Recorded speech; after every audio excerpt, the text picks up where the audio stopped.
Good afternoon, everyone. Good afternoon, especially to Sir Ogon. Today, I was given two problems to solve. The first problem is, after a week in Japan, a Filipino traveler spent as 4,500 Japanese yen remaining. He wants to know how much he can expect to receive when we convert it back to Philippine pesos at that airport. How much is his remaining money in Philippine pesos? Using the rate, 1 Japanese yen is equivalent to 39 centavos. The formula we're gonna use is Philippine pesos is equal to Japanese yen times the rate. So, 4,500 times 39 centavos, or I'm gonna go to make this 39 centavos to fraction.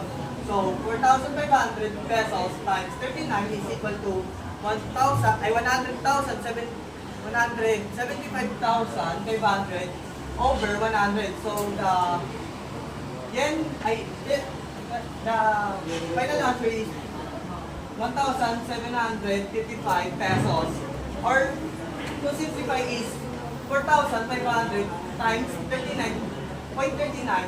We're gonna get this 1,755 pesos.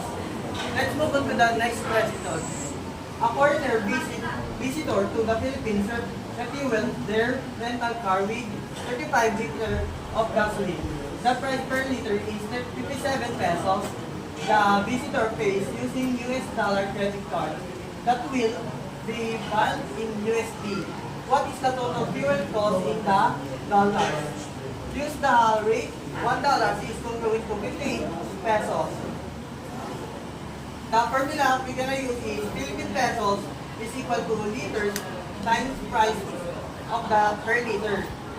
So 35 times 57 pesos is 1,995.